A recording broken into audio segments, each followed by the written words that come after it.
can't make a treat, I always got a treat. Frank Chindamo.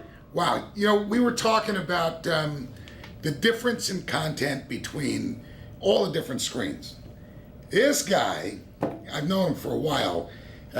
He's like a professor kind of guy. Teaches at UCLA. They call those things webisodics. Yes. It's content for the smartphone, but we were talking about that and the difference in the screens and doing these marketing campaigns that go between the social media screen and the digital signage screen and the smartphone screen. So I figured I'd get a hold of Frank, bring him in here. Let's talk about this. First time we met, we had lunch at the Smokehouse. In Burbank, that's right. Isn't that Toluca Lake? Come on, that's Toluca Lake. Okay, it's across from Warner Brothers. I right. call it Burbank too. It's across from Warner Brothers. You can throw a rock at Burbank. That's true enough. Yes. I think Disney grew up around it. Right? And just sitting in that joint, it's like you can feel the deals. All the deals that were made in the 50s. Getting carried away here. All right. Sammy Davis Jr. was our waiter, though. Did you? Will you stop? Yeah. Just because the guy was singing. Come on. You're the professor. That's what I'm going to call you, the professor. Okay. Talk to me about content developed for the smartphone and what makes it different from content that I put on my digital signage screen or any other screen. Well, first let me say where I actually teach, which is at USC, and I'm teaching this summer at USC. It's a class in webisode production and editing and putting it up on the web and that sort of thing, and it's being done in conjunction with 20th Century Fox. So if you're interested, is that cool? Go to the USC summer program from website. $49.95, you too. Yes. I got the plug in right away there. Good job, good job. So tell me about content. Tell me about the content. Well, what we do at Fun Little Movies, we make little short videos that play on cell phones, but lately they've been going out to computers, of course, and to bigger screens, TVs, that sort of a thing, and we hope to get them out to every screen available, actually. Which is why I'm here with Phil Cohen. Yeah, but we're not doing a commercial for that stuff. I really want to drill down to how do you approach, like if I'm going to tell a story, I mean, it's all stories, all telling a story, right? Yep. For me, it's a beginning, a middle, and end. You went to the film school, so for you it's 3 acts, but in any event, it's, you got to shrink it, you got to expand it, you got to be able to tell an intriguing story within the amount of time allocated, right? Absolutely. I got that right. I wrote that once on a quiz. But how do you go about developing that and actually going through the steps to make sure that in your head you've got your story put to the time allocated? Well, there's a number of things that I actually teach about this, and we've won a lot of awards for the stuff that we do. So either it's working or I'm just lucky.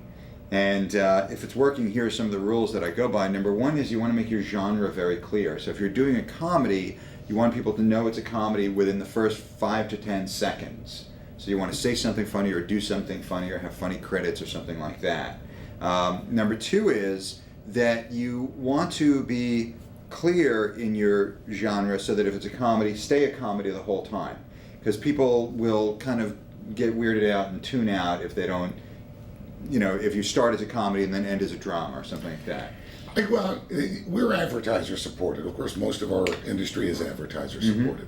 So I see there's 2 different parts of this. There's one that the advertiser is doing his spots, and he may want to make it a comic spot. Right. But then there's the content itself that he's advertising on.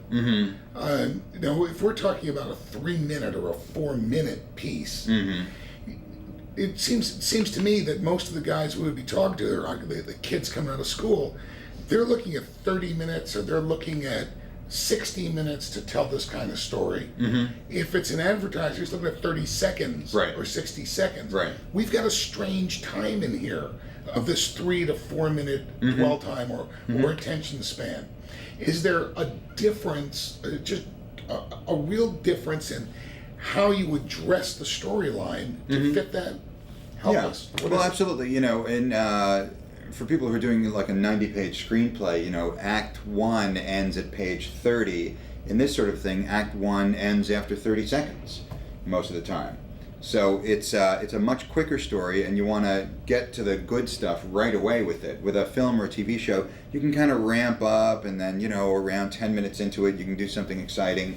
But not with this. You've got to get to it right away, or people will click off. The statistics show that people click off like this. It's that fast. By 2 minutes, much more than the majority of people have clicked off of most webisodes. Okay, all right. So if I were looking to take my I'm called storyline, my marketing line, client comes to me and says, well, we've got a social media campaign going on. We want the digital signage because they want to engage the audience within the place of point of purchase or point of service. But now we're moving that to the small screen. I'm looking at a 2-minute drill time on that small screen. I want to keep the same line, the same marketing line. In this case, I want to make it funny. Right. But I'm shortening it down. Right. Same message, but I have to rewrite it into a tighter space. Right. When I was in TV, back when we introduced color, you had to laugh at that. Which color? Yeah, right. We used to call our comedies 2-minute set 'em up, knock 'em downs. So that a 30-minute show or 24 minutes of programming was really a series of 12 set 'em up, knock 'em down, or something like that. Okay. Is that still holding true? And how does that translate to these only 2 minutes that you have on the little screen? Well, that's really good training because you set them up and knock them down, and then you're on to the next episode. That's the only difference. So the next webisode. Yeah, exactly. Yeah. This is interesting stuff. We're going off to CETW, the Customer Engagement Technology World. It's the trade show in San Francisco. It was amazing. It was in New York in October. And what made it so cool was to be able to go through the different kinds of screens that were the companies that were exhibiting there. Okay. And you could see the relationships of the different screens and the technology that moved content from one screen to another. I think the one in San Francisco, it's April 20-somethingth, is going to be bigger. But I'd be curious to see if any of the guys, the content development guys, like we call this guy every day, and Saddle Ranch would call this guy every day to help out with these things when you're talking about these tight 2-minute segments. Let me write my number down for you. Yeah, you're gonna put it up here on the wall. Okay. Dude, thanks, man. All right, thanks a lot.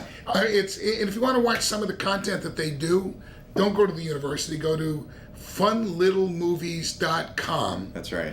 And by the way, we get first drag on any of the kids that come out of that program before you have to see them. Thanks. All right, thanks a lot. See you next time.